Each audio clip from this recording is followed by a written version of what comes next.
Bwyta'n iach wrth aros am eich apwyntiad brys.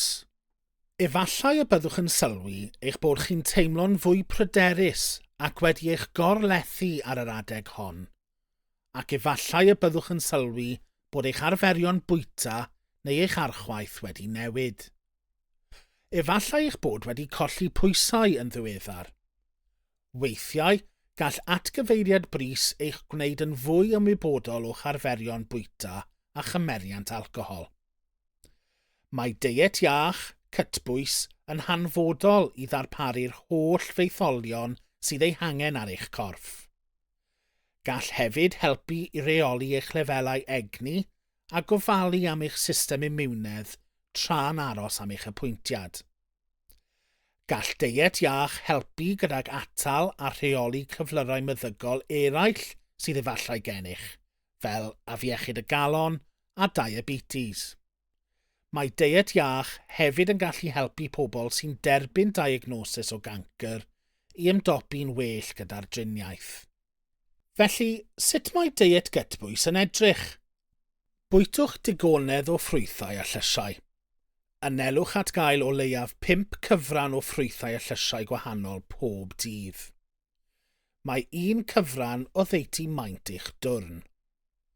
Mae llysau ffres, mewn tin, neu rhai sydd wedi'i rhewi i gyd yn cyfri. Mae ffrwythau a llysau yn cynnwys fitaminau a mwynau a all helpu i roi hwb i'ch system immunedd. Gwnewch yn siŵr fod bwydydd a starch ym mhob pryd. Ceisiwch ddewis fersiynau grawn cyflawn os yn bosib. Bydd bwydydd sy'n cynnwys starch yn rhoi egni i chi. Bwytwch bwyd llaeth neu gynnyrch llaeth wedi gyfoethogi â chalsiwm teir gwaith y dydd. Mae llaeth soia di-laeth a llaeth almwn ar gael hefyd. Edrychwch am y rhai sy'n cynnwys calsiwm ychwanegol. Gellir dod o hyd i galsiwm mewn bwydydd eraill hefyd, megis llysau gwyrdd deiliog, ffa, ffacbys, cnau, hadau a bwydydd môr.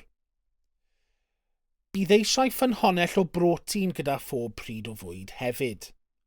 Mae protein yn bwysig ar gyfer cyhyrau, cryf, iach ac immunedd.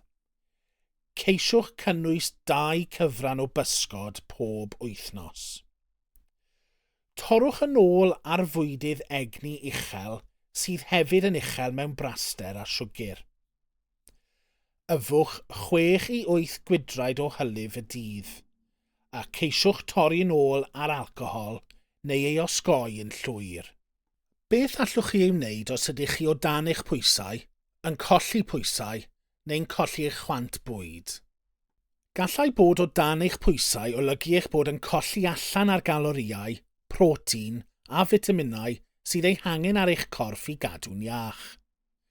Ceisiwch godi eich pwysau yn araf trwy ychwanegu calorïau iach.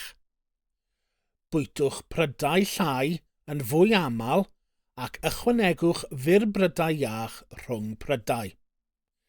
Dewiswch furbrydau sy'n hawdd i'w paratoi fel iogwrt neu pwdin reis. Ychwanegwch galorïau ychwanegol at eich prydau gyda chaws, cnau a hadau.